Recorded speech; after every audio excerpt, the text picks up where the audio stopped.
good afternoon, and thank you for joining us today for our Foodie Virtual Hub session on local It's in Season, sponsored by Cisco. This webinar is hosted by the Wisconsin Restaurant Association, dedicated to the success of the food service and hospitality industry. WRA serves as your primary resource for regulatory guidelines, training opportunities, and solutions to relevant challenges. A couple of housekeeping items before I turn things over to our presenters. Feel free to submit questions using the chat box feature. You can use either the Q&A or the chat box, whichever you prefer. I'll be sure to be watching both throughout the presentation. Most questions will be answered upon conclusion of the presentation. The webinar will be recorded and sent to you in the next day or two. And if you would please answer the quick feedback questions after the session, it would be greatly appreciated.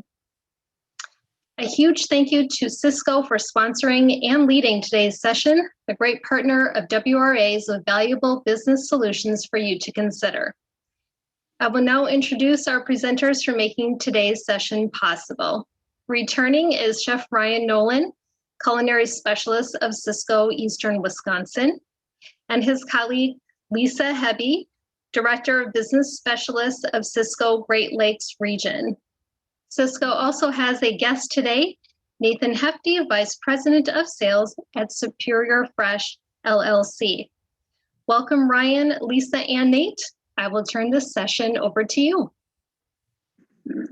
Awesome. Thank you, Amy. It's so great to be here. Talking about local, as we kind of look at what we're going to go through here, we're going to talk about what is local. Is it a buzzword? And what does local mean versus sustainable? And how do we know we're putting the right things on our menu? Then we're going to, kind of look at how are we going to source it, efficiently and effectively. After that, we're going to turn it over to Nate over at Superior Fresh. He's got some fantastic local Wisconsin products he's going to talk about. And then Lisa's going to come back on and answer some of your questions you might have about marketing and how to sell it. So as Amy said before, I'm Chef Ryan with Cisco Eastern Wisconsin and part of the Great Lakes region. And I'm going to kind of start us off here. And at first you might think what does Cisco have to do with local? Well, surprisingly, and not to me, it shouldn't be to you either, but we source and sell a ton of local products here at Cisco. But when we're talking about that local thing, what does local mean to you? Now, does local mean like hyper local, like just within your own 60 miles of your restaurant? Or are you looking for maybe local means the state of Wisconsin? Maybe local means the upper Midwest. So when you're looking at your geographical area, you have to really decide how far you're going to drill that down. So say you had your restaurant, down by Madison, and there was a Wisconsin product located up in Ashland County. That's a huge geographical area to cover. And there's a lot of travel that has to go in between the two. But if you could source the same thing from Northern Iowa, which is probably half or even a quarter of the distance, wouldn't that be local as well too? Now, obviously we want to support, Wisconsin businesses and things like that. But if we're looking at it from the local and our, say, ecological footprint or our carbon footprint and things like that, we need to look at, if you're going to source it from Iowa, is that going to be better than sourcing it from way up north in Wisconsin for the same quality of product? Now, we can also think about local specific areas, like northern Wisconsin is really great, well known for wild rice and things like that. Not necessarily down south, but you've also got some great producers of cranberries, like in the Nacusa area and stuff like that, Wisconsin Rapids. All great cranberries there. So it's also thinking about where in the state of Wisconsin some of this stuff is coming from. But we also need to look at what sustainable is. Is sustainable more important necessarily than local? So are we buying products and selling products in our restaurants that can easily be replenished? Are we buying a product, whether it be seafood or beef or even produce, that's easy to grow and doesn't have a devastating ecological impact on our state, on our communities, and our world? And that's really more where that sustainable comes in. So perhaps, maybe local isn't the way you want to go, but sustainable is, and really patting your restaurant, yourself after that sustainability aspect, that you're not going to be selling or providing menu items that have a disastrous effect on our ecosystem. And that's where you're really going more for the sustainable. So once you make those decisions and you want to start looking about where to buy them, where do you go to get that? How do you source that? And like I said, here at Cisco, we actually have some awesome programs that are local. So if you think about like produce, there's an awesome organization called the Wisconsin Food Hub Co-op. And basically, it's a bunch of local farmers that get together, they pool all their products together in Wapaka, and then it's distributed from there to places like Cisco. So these small farmers are able to take their product, bring it to market, and distribute it through us. So we can get it out to customers all over the state of Wisconsin, Upper Michigan, and Illinois.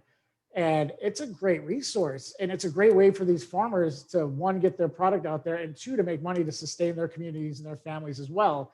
And the cool thing is you get these products and it's going to have, kind of a little sticker on there most of the time where the corn came from or something like that. So you know where it comes from. You think about something special from Wisconsin through JBS in Green Bay, in our Butcher's Block Imperial line, you can get all Wisconsin raised beef that's raised in Wisconsin and then processed and packaged in Wisconsin and distributed in Wisconsin. And then obviously, let's not forget about all of our wonderful cheeses that we have available through things like Sartori and Belgioioso and things like that. But even when we look at, like, say, some of our Cisco labeled stuff, it may have our Cisco Imperial logo on it. It may have our Arezzo logo on it. But majority of those products are still made in the state of Wisconsin. Our eggs, come from Whitewater. There's so many awesome local products that we sell right through Cisco here. And I don't mean to make this sound like a big Cisco infomercial, but there's so many great local products that you can get through not just the small local farms, but also through a broadline distributor like us. And one of those awesome products is actually Superior Fresh, which is just a fantastic company from the west side of the state.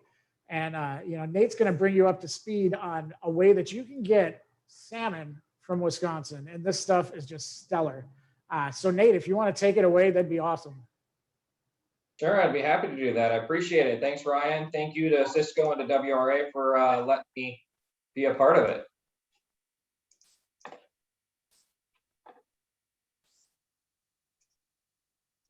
Cool. So Superior Fresh is the first land-raised Atlantic salmon facility in the United States, and it is also the largest aquaponics facility in the world.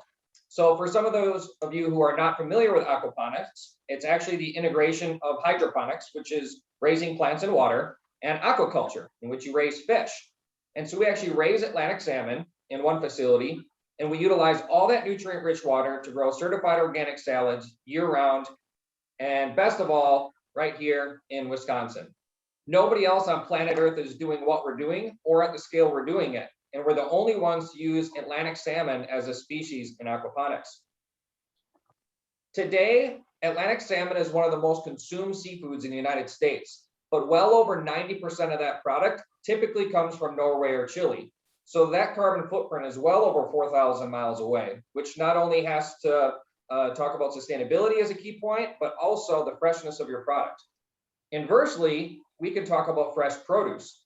Today, the majority of our produce comes from places like Salinas, California, or Yuma, Arizona. Superior Fresh is able to grow certified organic salads year-round right here in the Midwest, which has a dramatically reduced carbon footprint relative to coming from the West Coast.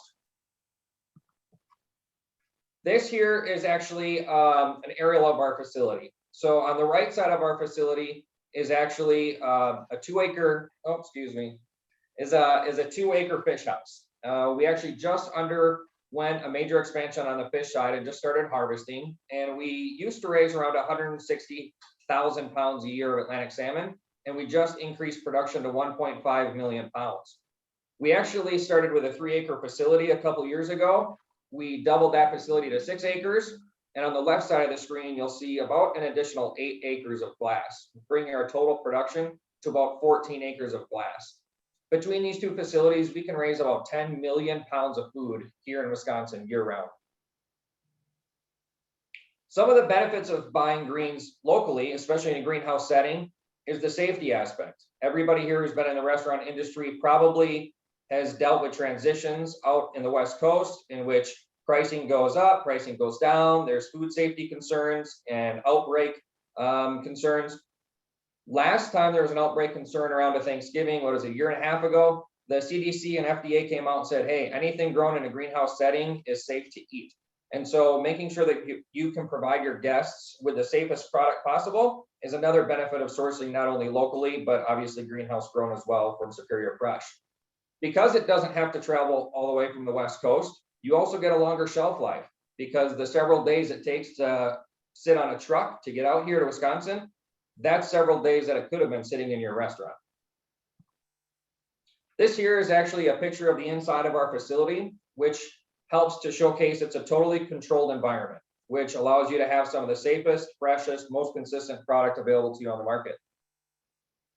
On the left, you'll actually see a picture of conventional field romaine, and on the right, you'll see a picture of our romaine. Some of the biggest differences are also the fact that in our type of environment, you can actually have a higher yielding product.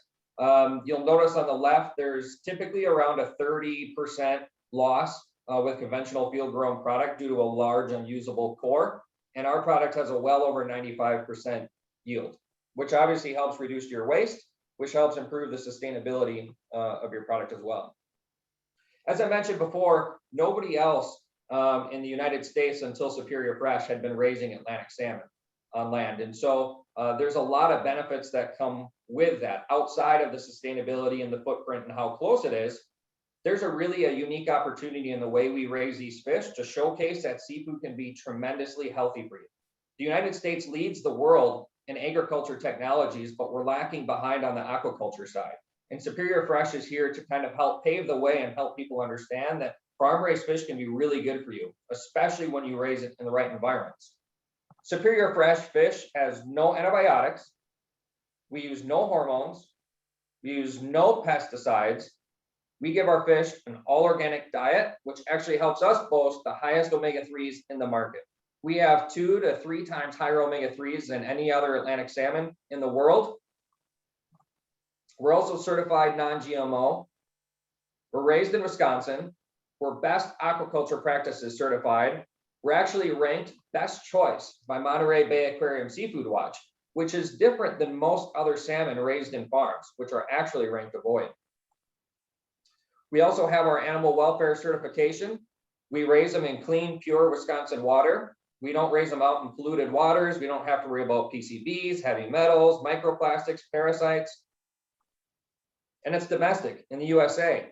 As mentioned before, coming all the way from Norway or Chile, having local Atlantic salmon isn't something that's typically been able to be offered in the United States. And we're a family-owned business as well. When it comes to sustainability, outside of being local, we feel like we really practice what we preach as well. Between our greenhouse and our fish house, we actually recirculate 99.9% of our water between those two facilities.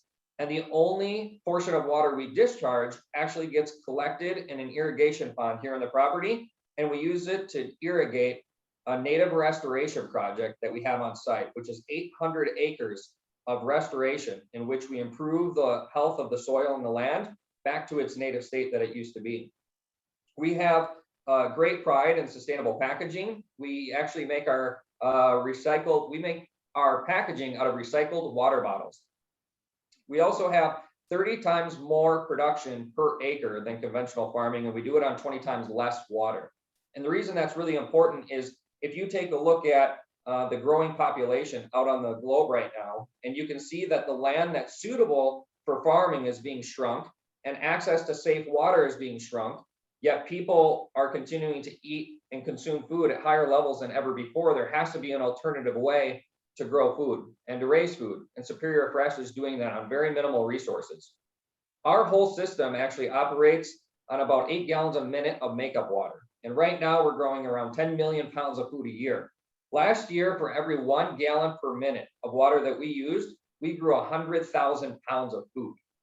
Another great piece of the puzzle for us is our feed conversion ratio. If you're familiar with proteins and feed conversion ratio, if you give a cattle 8, 9, 10 pounds of food, you get 1 pound of meat out of that cattle. Atlantic salmon is tremendously sustainable because if we give our salmon 1 pound of food, we actually get 1 pound of meat back out of that salmon, which is already incredibly sustainable. Where Superior Fresh loves to flip the scales on its head is we actually get 10 pounds of salad off the initial 1 pound of input that we put into the system. So 1 pound of food in the system equals 1 pound of salmon and 10 pounds of green, which is tremendously sustainable. And the biggest thing for restaurants is I would just encourage you to make a difference. I think you can source local and you source smart. You know, you have an opportunity to differentiate yourselves because nobody else, even in the United States, has been able to do something similar. And you have a competitive advantage to talk about how it's local. And you can only serve the best. It's definitely not going to get any fresher based on its proximity. You have an opportunity to connect with your guests. People want to know today more than ever before where their food's coming from. And they want to know that it's being sourced ethically, that sustainably, locally. And you have that opportunity. Not only can you do that, but you can make an impact by strengthening your local economies, supporting your local families, and really just building a stronger food system. And so, you know, with that, I'll turn it over to you, Lisa, to talk about how some of these opportunities can be marketed. Perfect. Thank you so much, Nate. What an incredible operation. So as we're talking through some of the things that you learned, obviously, from Chef Ryan and then from Nate, really some of the questions come into marketing and social media. And how do we get the word out as a restaurateur to the public? So there's a couple of things I want to talk to you about when we talk in regards to marketing and the importance of marketing. So as we all know that marketing is extremely important, but one of the areas that we advocate is on the social media side. Why? Because fiscally, it makes perfect sense as a business owner to be able to utilize this type of capacity in order to drive traffic. So when we look at this, 61% of business owners that use social media, it's the most effective channel to gain new customers, which is really fascinating because it is absolutely the most cost-effective way as well. So really, it's important to stay connected to the guests. So here's what's really interesting when we talk about social media and utilizing social media to help drive whatever message it is that you're trying to achieve within your business. But 86% of buyers are willing to pay more for a great guest experience. Now, we all know this and we hear this as restaurateurs, but what does that mean? Well, here's what's really key to that. So 86% are willing to pay more for a great guest experience. But here's what you don't know is that with that statistic, there's actual statistics that say that guest experience includes your social media posts and includes being an active part of your business, which leads me to the 59% of consumers say that they'll refer their friends and family to brands or businesses that they love. So 60% will refer that. But where does that come in? Well, being a part of your business and that brand loyalty all starts actually with the social media side and being an advocate. So those customers that engage with a specific restaurant on social media spend 20 to 40% more money within those businesses. And when we talk about engagement, there's a couple of different ways to talk about that when we're looking at social media. So really maintaining the engagement of your followers or your consumers. And that's really, really critical about taking and posting amazing photos. So when we talk about the photos side of things, 70% of photos that are actually the posts that actually have photos in them are seen much more likely than the other types of posts that you may put on there. So what I'm saying with this is that it's important that you engage in your social media by utilizing photos. That seems like it should be basic. But one of the things that I'll tell you, this is the tip of the trade, that a lot of people don't know how to get an amazing photo. There's two different ways. So first and foremost, there is actually a free app that's if you have an Apple or on the Android store, and it's called Foodie. And that app actually is the ability for you to utilize your camera on your phone and be able to modify your photos. So it actually is designed for food photos, just so you know. The second one that a lot of people also don't know is that your camera, especially if you have a smartphone, is capable of inverting pictures. So if you take the picture, you should actually do it with the camera facing down, like you're taking an upside down photo. That gets you a little bit closer to your image and allows you to take much better photos when it comes in regards to food and dishes. The other thing is participating in posting local events. So this is actually where we talk about local, and we're talking about local as far as the food sourcing, but there's also the local as far as what you're participating in within your community, right? As a member of your community, it's really critical that you're participating and then posting that, and really critical that you're cross-posting that information. So if you're partnering with a specific nonprofit agency or a specific event or organization within your community, that you also cross-post that, or you tag that individual community member within your post. And this piece here is hosting social media contests. I will tell you that this is probably the most effective way to gain engagement on your social media site. So when we're talking about hosting social media contests, this is really, really an opportunity for you to post out there, name this dish, or what's chef's favorite, what should we call this, and really gain the engagement of your community, because they'll actually be able to take that, and now they become, again, back to what I had said earlier, a part of your business. And gaining that part of your business builds that brand loyalty, and it's all done for free utilizing the social media. That is where you're going to gain a lot of engagement by name this burger or name this special, or what would you like to see, and really having your friends, if you will, or your followers be able to provide their commentary on some decisions that are made within your business. The other thing that's really cool that allows people to feel a part of your business is showcasing some of the behind the scenes. And we do a lot of that actually here, where we take pictures of some of our chef's creations or what goes on prior to actually seeing the finished dish and some of those pieces. Because again, it's really important, as when we talk about local, that is the community, right? And your guests want to feel like they are a part of your business's community. So showcasing some behind the scenes pictures, and that you can actually tie right into the social media contest. So if we're talking about in some behind the scenes pictures, chef is creating, or whomever it is in your kitchen is creating this dish. Now you're getting behind the scenes, and then what should we name it? Or what should he put on top of it? And that allows you for some substantial social media content. The last piece too is sharing customer generated content. And sometimes this can be a little bit tricky, but this is actually a very, right now as far as trending, a new and innovative way where customers are creating their pictures, right? And you're sharing some of their content. So that again, allows them to feel engaged in a part of your business, and you actually sharing. So oftentimes, and you see it probably all the time in your business, where you have guests coming in and they're taking pictures and they're tagging you at Instagram or tagging you on a various social media site. And it's important that you share that and acknowledge that. So 40% of people actually choose to share things because they just want recognition from the business that they're actually taking pictures or content from. So really some fascinating things when you talk about utilizing the value of social media. That seems like such a big piece of the business, but really making it more localized and allowing you to really demonstrate some of the information that you want to partake when you talk about your business. So at this point, I'm going to turn it over to any kind of questions that you may have in regards to anything that we discussed earlier today. We really appreciate you taking the time, but at this point, if you'd like to post any questions either within our Q&A session or within our chat, and then we will be able to answer any questions that you have. Sounds good. Thank you, Lisa. We'll give it a moment here.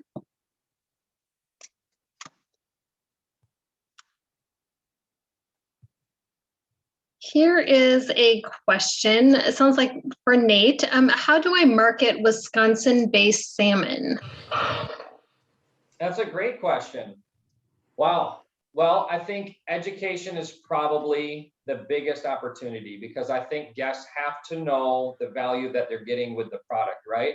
And I think that most people probably don't recognize that the majority of salmon comes from overseas, and that getting domestic Atlantic salmon is a rare thing. And so I think the more you can do to educate your guests, the better, which could come in the form of training the serving staff. I would really lean heavily even on the farmers themselves in Wisconsin, people like us at Superior Fresh. We love to get out. We love to support our restaurants. We'll do restaurant training for your training staff. I think it's really important that you make time to go visit your farms, go visit the sourcing. And I think customers would love to see that you're taking a firsthand approach at sourcing your food. But I love the question, because it means you're thinking about how do I market the product, which is where the biggest miss typically is for restaurateurs. the fact that you're willing to market it, I think, has already got you ahead of the game. We actually have tons of case examples of restaurants we've partnered with that did something similar. And they said, how am I going to market this? And Lisa talked a lot about social channel as well, actually. And social has been a tremendous success for our restaurant partners.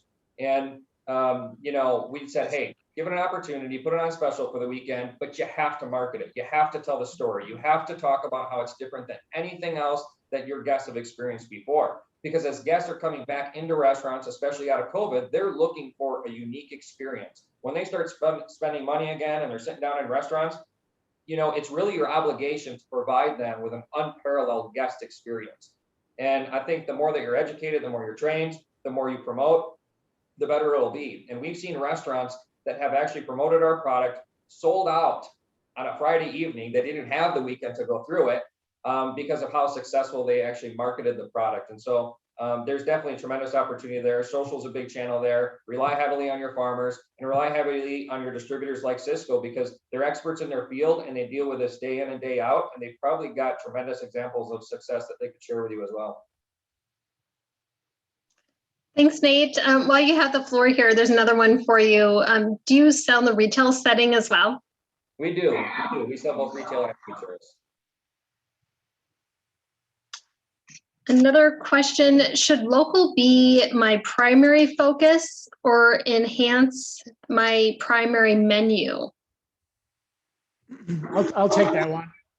If you're going to go after being in a completely like farm to table kind of setting, of course, it's going to be your 100% menu focus. But I think just having that as an accompaniment to your existing menu, or even taking your existing menu items and putting in some local where you can, is already a great way to get out there, like Lisa was saying, on your social media and engaging with your customers to show them, that you are supporting local in as many ways as you can. So whether it be you already have salmon on the menu, instead of making your whole menu local, start small and start with that salmon and get that salmon from Superior Fresh and get out there and sell it and tell them the story of it and see how that works for you and grow it from that. And then start pulling in things from the Wisconsin Food Hub Co-op, or looking at your beef from JBS and that local Wisconsin raised beef, and start building along that way. I think if you jump in 100% from day one, unless you were set up to be that, you're going to have some struggles. But if you start easing into it, and perfect segue into it is starting with that awesome salmon and greens from Superior Fresh. Thank you, Ryan. Another question. What is the best way to train my staff on local menu items? Well, I can speak to experience on what I did, because before I worked for Cisco, I actually did have a farm to table restaurant, and we still got a bunch of our stuff from Cisco because I started to realize, what we had local, but I still had stuff from local farms as well too. And I would always have a list of everything and everywhere it came from, just so when my servers asked, when my customers asked, we'd be able to just look at that list. And I went, crazy. We had a big chalkboard in the dining room where we wrote everything, like so-and-so is from this farm and so-and-so is from this producer. But it could be something as simple as, just a cheat sheet in their server book, so they can pop it open and somebody's like, hey, where do you source that salmon? Oh, hey, yeah, that's from Superior Fresh, over by Eau Claire, if they didn't want to do the specific city, just some buzz things like that, just to, I think the last thing you want to have your servers do is make something up. So if you can train them well enough to have the basic bullet points of it, but if for some reason they forget, I think it's always good to say, well, excuse me, I will find out with the chef, or I'll find out with the manager and be back with the correct information. Finish taking the order and then come back with the correct information. You hate to give out erroneous information when it comes to that. But I think the best way is just start it small, start with that cheat sheet, and get them engaged that way so they start learning where everything's from. Perfect. Any other questions? We'll just give our attendees another moment here.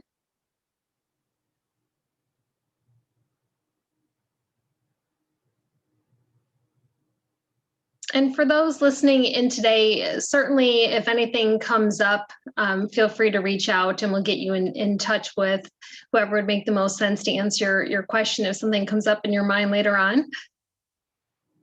But one last chance here to take advantage of Lisa, Ryan, and Nate while they are here today.